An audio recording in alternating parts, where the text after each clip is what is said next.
C'est incroyable. Je veux te dire ce soir, mon bien-aimé, un jour, je vais mourir. Un jour, tu vas mourir. Mais où vas-tu aller? Un homme, tu couches ta propre femme par l'anus, la sodomie. Une femme, un homme te couche par l'anus, la sodomie. Écoutez bien, écrivez ça dans vos cahiers, Romains 1,26. Allez lire bien votre Bible. Romains 1,26. C'est pourquoi Dieu les a livrés à des passions infâmes, car leurs femmes ont changé l'usage naturel en usage contre nature. Ton mari t'amène à prendre ton sexe dans la bouche. Relation sexuelle contre nature. La bouche là, qui doit manger, la bouche qui doit proclamer les merveilles de Christ, prendre le sexe d'une femme dans sa bouche, et tu dis que tu es pasteur, évangéliste, bishop et tout le reste. Or, qu'est-ce qui se passe? Va lire ta Bible. Parce qu'il y a des grands pasteurs, des soi-disant grands pasteurs, qui ont dit que quand c'est la conviction de 2 personnes, cela peut passer. Le diable est entré même dans l'église. Il s'assit dans l'église. Mais Dieu nous a dit qu'il a détruit Sodome et Gomorrhe. Et quand il a dit qu'il a détruit Sodome et Gomorrhe, il a dit que dans les derniers temps, ça sera comme Sodome et Gomorrhe et je vais venir. Voilà pourquoi aujourd'hui, vous voyez comment l'homosexualité a augmenté. Vous voyez comment aujourd'hui, et celles qui sont conscientes et inconscientes, les femmes, la chaîne au pied. D'autres disent non, ils prennent la chaîne au pied pour le nyanga. C'est un appât. La chaîne au pied, écoutez ça, c'est un appât. Même si tu es inconscient, c'est un appât.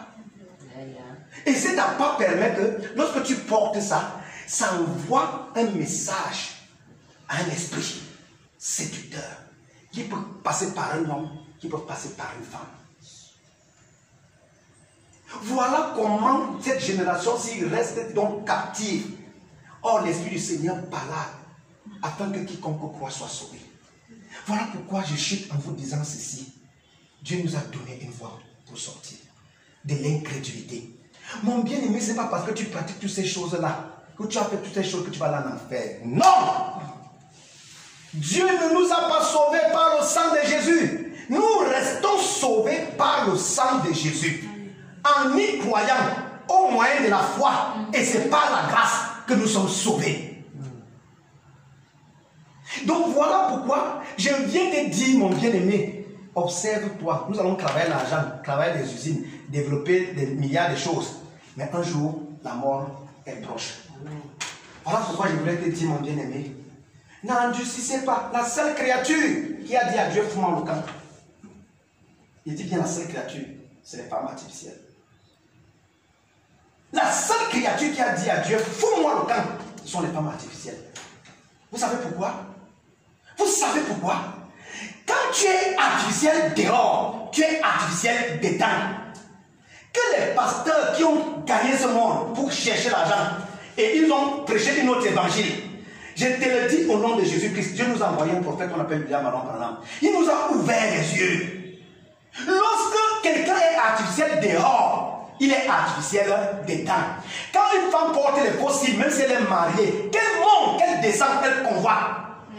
Quand on pose les faux cils, vous voyez que votre regard change d'abord, non? C'est un esprit de séduction.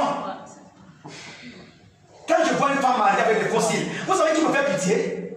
C'est l'homme qui est à la maison. L'homme qui est à la maison est un efféminé. Même si toi qui m'écoutes à Facebook, dans le monde entier, toi qui as une femme artificielle à la maison, écoute comment on t'appelle. Et devant Dieu, tu es efféminé.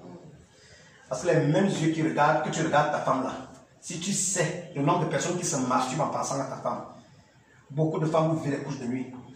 Les hommes se masturbent en pensant à la femme. S'il y a 10 hommes ici, aucun homme ne se masturbe sans penser à une femme. S'il y a un homme ici qui se masturbe sans penser à une femme, lève ta main. Lève ta main. S'il y a une femme qui se masturbe sans penser à un homme, lève ta main. C'est son sang de mariage spirituel dans la nuit. Voilà pourquoi il te dit que la seule créature, ça dit que Dieu t'a donné les cheveux, tu prends les faux cheveux. Dieu t'a donné les cils, tu mets les faux cils. Dieu t'a donné les ongles, tu mets les faux ongles. Dieu t'a donné la face, tu mets la fondation. C'est la fondation. Le faux fond de teint, là, on appelle ça foundation. Ça veut dire que quand tu mets le faux fond de teint, ton visage change.